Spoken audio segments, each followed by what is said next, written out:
अरे बहू, मेरी दवाइयाँ खत्म हो गई है। बाजार जा रही हो तो मेरी ये दवाइयाँ लेती आओगी क्या?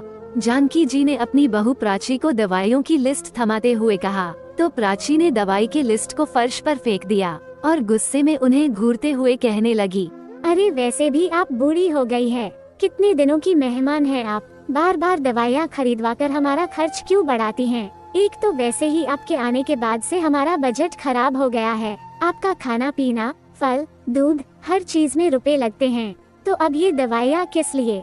बहू, मेरी कमर में इतना दर्द रहता है, थोड़ा दवाई ला दोगी तो आराम मिल जाएगा। जब दवाई खाने के बाद भी दवाई असर नहीं करती है, कमर में दर्द रहता ही है, तो फिर दवाई खाने की जरूरत ही क्या है? वैसे भी कमर ही दर्द हो रहा है ना, इससे आप मर थोड़ी ना जाएंगी। चुपचाप जाकर अपने कमरे में लेट जाइए। आपको कोई काम धाम करना तो होता नहीं है, तो दिन भर बिस्तर पर आराम करते रहिए। यह महंगी महंगी दवाइयाँ लाने के लिए क्यों कहती रहती हैं आप? अब आपका बेटा ऑफिस से घर आएगा तो आप कमर पकड़कर बैठ जाएंगी और फिर वो आपको लेकर हॉस्पिटल जाएगा। उसके बाद डॉक्टर की फीस, दवाइयों का खर्च, आने जाने का खर्च। मुझे तो लगता है कि आप जानबूझकर ऐसा करती है ताकि हम गरीब हो जाए। इतना कहकर वो शॉपिंग करने के लिए निकल गई। जानकी जी बहू की फटकार सुनकर हैरान ही रह गई और वो सोचने लगी, मैं भला ऐसा क्यों चाहूंगी कि मेरे बच्चे गरीब हो जाए? मेरी 100 रुपए की दवाई लाने में बहू गरीब हो जा रही है और खुद जब 3-4 हजार की शॉपिंग करके मॉल से आती है तब वो गरीब नहीं होती। उनकी आंखों में आंसू आने लगे और उन्होंने मन ही मन तय कर लिया कि वो बहू से कभी कुछ लाने के लिए कहेंगी ही नहीं। उस दिन के बाद से उन्हें जब भी जरूरत होती थी तो अपने बेटे से ही कह देती थी और बेटा उनकी हर जरूरत पूरी करने की कोशिश करता था। लेकिन ये बात भी प्राची से सहन नहीं होती थी। उसे बहुत गुस्सा आता था और वो अपने पति के पीठ पीछे हमेशा सास को ताने मारती रहती थी। उनके खाने पीने को लेकर उन्हें बहुत कोसती रहती थी, जिसके कारण जानकी जी बहुत दुखी रहती थी। प्राची का 9 वर्षीय बेटा अतुल सब देखता था और उसे बहुत दुख होता था कि माँ दादी के साथ कितना गंदा व्यवहार करती है। इसलिए वो अपनी दादी को खाने पीने की चीजें देते रहता था, उनके साथ बैठकर कहानी सुनता था। जानकी जी को बड़ा सुकून मिलता था कि कम से कम इस घर में उनके पोते को तो उनकी परवाह है। इधर कुछ दिनों से अतुल बड़ा व्यस्त रहने लगा था क्योंकि उसकी परीक्षाएं आने वाली थी। जिस दिन उसकी परीक्षा शुरू हुई उसी दिन प्राची के पास उसकी सहेली का फोन आया और वो कहने लगी, प्राची तुम्हारी माँ की तबीयत इतनी खराब है तो उनसे मिलने के लिए क्यों नहीं जाती हो? ये सुनकर प्राची हैरान रह गई क्योंकि उसके भैया भाभी ने तो उसे एक बार भी नहीं बताया था कि माँ की तबीयत खराब है। उसकी सहेली मायके आई हुई थी और वो उसके घर गई तब उसे यह बात पता चली। माँ की तबीयत के बारे में सुनकर प्राची छटपटाने लगी। उसने अपने पति से बात की तो उसके पति ने कहा, अभी तो अतुल की परीक्षाएं चल रही है तो मैं यहीं पर रुक जाता हूँ, माँ भी उसका ध्यान रख लेगी, तुम अपनी माँ से मिलकर आ जाओ। प्राची तुरंत ही बस पकड़कर घर जाने के लिए निकल पड़ी। भाई भाभी को बिना बताए अचानक से ही वो अपने मायके पहुंची। दरवाजा खुला हुआ ही था तो वो सीधे माँ के कमरे में पहुंच गई। माँ के कमरे में पहुंचकर उसे बड़ी हैरानी हुई क्योंकि माँ का कमरा बदबू से भरा हुआ था। शायद कई दिनों से कमरे की सफाई भी नहीं की गई थी। उसकी माँ शांति जी बिस्तर पर पड़ी हुई थी। माँ को देखते ही उसकी आंखों से आंसू टपकने लगे तो उसकी माँ शांति जी ने उसकी हथेली पकड़ते हुए कहा, बेटी तूने आने में इतनी देर क्यों की? शायद मेरे प्राण तुझे देखने के लिए ही अटके हुए थे। मैं तो कब से इन लोगों को कह रही थी कि मेरी बेटी को फोन करके बुला लो, लेकिन तुम तो आई ही नहीं। माँ मुझे भाई भाभी ने आपके हालत के बारे में कुछ बताया ही नहीं तो मैं कैसे आती? और वैसे भी अभी अतुल की परीक्षाएं चल रही थी तो मैंने सोचा था कि जब उसकी छुट्टियाँ हो जाएगी तो मैं मायके आऊंगी, लेकिन अचानक से मुझे मेरी सहेली का फोन आया और मैं भागते हुए आपके पास चली आई। तो शांति जी ने धीरे से कहा, बेटी मुझे बहुत भूख लगी है। दोपहर के 12 बजने वाले थे। प्राची हैरानी से बोली, क्यों माँ आपने सुबह से कुछ खाया नहीं क्या?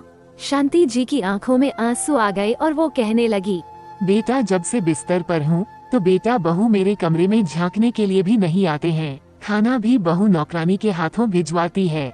कल शाम से ही नौकरानी घर नहीं आई है तो किसी ने मुझे खाने के लिए पूछा तक नहीं। इतना कहकर वो सिसकियां लेकर रोने लगी। प्राची तो हैरान ही रह गई। उसे बहुत तेज गुस्सा आ रहा था। उसने अपने गुस्से को दबाते हुए कहा, हाँ माँ बोलो, क्या खाओगी तुम? क्या खाने का मन कर रहा है तुम्हें? शांति जी ने धीरे से कहा, बेटी अपनी भाभी से एक कटोरी सब्जी और बस 2 गर्म फुलके दिलवा दे। अपनी माँ को खाने के लिए ऐसे गिड़गिड़ाते हुए देखकर प्राची के होश ही उड़ गए थे। वो झट से माँ के कमरे से बाहर आई। तब तक उसकी भाभी उसके सामने आकर खड़ी हो गई। उसकी भाभी उसे गले लगाने के लिए आगे बढ़ी तो प्राची ने उसे रोकते हुए कहा, भाभी यह सब मैं क्या देख रही हूँ? आप दोनों मिलकर माँ का ध्यान क्यों नहीं रख रहे थे? माँ कितनी कमजोर हो गई है। उन्होंने बिस्तर पकड़ लिया है तो आप लोगों ने उन्हें एक कोने में फेंक दिया है।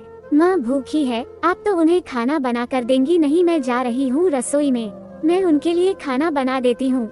इतना कहकर वो रसोई की ओर जाने लगी तो उसकी भाभी ने उसका हाथ पकड़कर उसे रोकते हुए कहा, एक तो बिना बताए मायके चली आई, ऊपर से आकर मुझ पर ही चिल्ला रही हो, और मेरी रसोई में जाने की तुमने हिम्मत कैसे की? मम्मी जी को वैसे ही खाना ठीक से हजम नहीं हो रहा है तो उन्हें कोई तेल मसाले वाला खाना खिलाकर उनकी तबीयत और नहीं बिगाड़नी हमें, और मेरी रसोई में कोई और काम करे यह मुझसे बर्दाश्त नहीं होता है। अब तो प्राची से सहन नहीं हुआ। उसने पलटकर अपनी भाभी को एक जोरदार तमाचा लगा दिया। इस तमाचे से वो सन्न सी रह गई। तभी पीछे से उसका भाई वहाँ पहुँच गया और उसने प्राची को पीछे धकेलते हुए कहा, तुम मेरी पत्नी का अपमान कैसे कर सकती हो?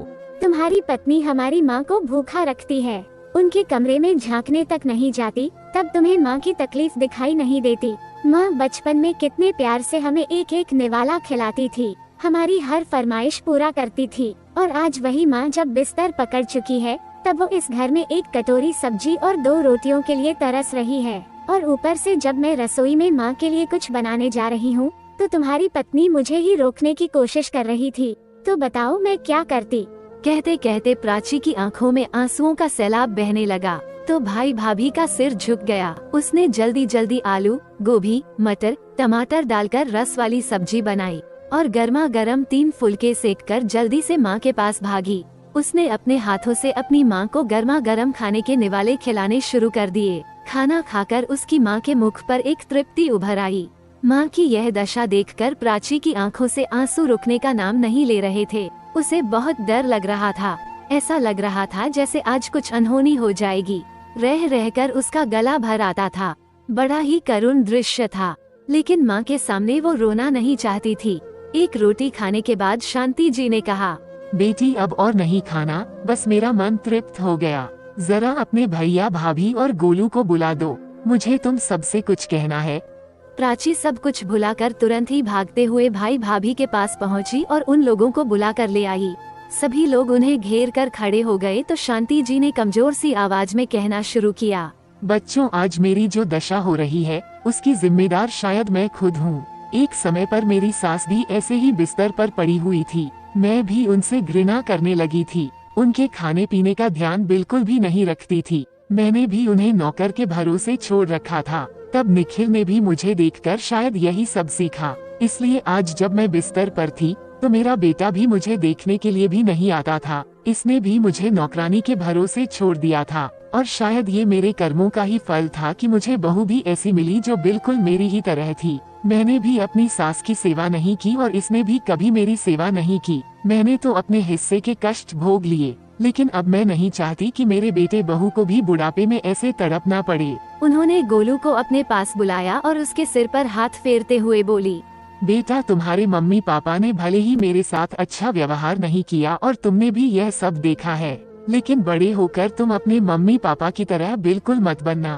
तुम अपने मम्मी पापा का ध्यान रखना, क्योंकि यह बदलाव कहीं ना कहीं से तो आना ही चाहिए ना। बोलते बोलते उनकी आंखें आंसुओं से लबालब भरी हुई थी, जिसके कारण उनकी आवाज भी भर्राई हुई सी निकल रही थी। निखिल ने पास पड़ा हुआ गिलास उठाकर माँ को थोड़ा सा पानी पिलाया। बहू आकर उनकी पीठ सहलाने लगी और प्राची ने कसकर माँ की हथेली थाम ली, मानो वो उन्हें कहीं जाने नहीं देना चाहती थी। उसकी आंखों से आंसू टपक रहे थे। गोलू अपनी दादी से लिपट गया और कहने लगा, दादी, मैं तो हमेशा आपके कमरे में आना चाहता था, लेकिन माँ मुझे आपके कमरे में आने ही नहीं देती थी। लेकिन मैं आपकी बातें हमेशा याद रखूंगा और अपने मम्मी पापा के बुढ़ापे में उन्हें ऐसे परेशान कभी नहीं करूंगा। आज बेटे बहू शर्मिंदा होकर सिर झुकाए हुए खड़े थे। उनकी आंखें नम हो चली थी। उन्होंने जिस माँ का ध्यान नहीं रखा वही माँ उनके बेटे को एक अच्छी सीख दे रही थी। फिर शांति जी ने प्राची की ओर देखकर अपनी बिखरती हुई सांसों को थामने की कोशिश करते हुए कहा, बेटी, तुमने भी तो मुझे अपने सास ससुर के साथ गलत व्यवहार करते देखा है, लेकिन मैं उम्मीद करती हूँ कि तुम वो गलती नहीं दोहराओगी जो गलती मैंने की। याद रखना, कर्मों का फल यही मिलता है। यदि आज तुम लोगों ने अपने बुजुर्गों के साथ गलत किया तो हो सकता है कि कल को तुम्हारे बच्चे भी तुम्हारे साथ गलत करें। इसलिए हमेशा अपने कर्म अच्छे रखना। इतना कहने के साथ ही उनके सांसों की डोर भी टूट गई। सभी बच्चे फूट फूट कर रो पड़े। शांति जी की बहू उन्हें मान सम्मान नहीं देती थी, उनका ध्यान नहीं रखती थी, लेकिन अंतिम समय में उन्होंने जो कुछ भी कहा था उसके बाद वह भी फूट फूट कर रो रही थी और अपने किए हुए दुर्व्यवहार पर अफसोस कर रही थी। लेकिन अब बहुत देर हो चुकी थी। सभी ने दुखी मन से मां को अंतिम विदाई दी। 13वीं के बाद जब प्राची घर पहुंची तो अपनी सास के पैर छूने के लिए झुकी तो जानकी जी को अपने पैरों पर कुछ गीलापन महसूस हुआ। उन्होंने बहू का चेहरा ऊपर उठाकर देखा तो उसका चेहरा पूरी तरह से आंसुओं से भींगा हुआ था। उन्होंने उसे गले से लगा लिया और कहने लगी, बहू, मैं तुम्हारा दुख समझ सकती हूँ। अब तुम्हारी माँ तो चली गई, लेकिन मैं भी तो तुम्हारी माँ ही हूँ ना। प्राची उनके गले से लग गई और भरे गले से कहने लगी, मम्मी जी, मुझे माफ कर दीजिएगा। मैंने हमेशा आपको ताने मारे, आपके दवाई पानी और खाने पीने के खर्चे को लेकर आपको कुछ ना कुछ सुनाते रही, लेकिन मैं बहुत बड़ी गलती कर रही थी और उनके जिंदगी भर के अथक परिश्रम के लिए अपने प्रेम और परवाह से उनका आभार व्यक्त करना चाहिए। कहते कहते उसने हाथ जोड़ लिए तो जानकी जी को ऐसा लगा जैसे आज उनके सारे दुखों का अंत हो गया। उन्होंने आगे बढ़कर अपनी बहू के माथे को चूम लिया और उसे गले से लगा लिया। उस दिन के बाद से प्राची ने कभी भी अपनी सास के साथ बुरा व्यवहार नहीं किया, क्योंकि उसकी माँ जाते जाते उसे एक बहुत अच्छी सीख देकर चली गई थी।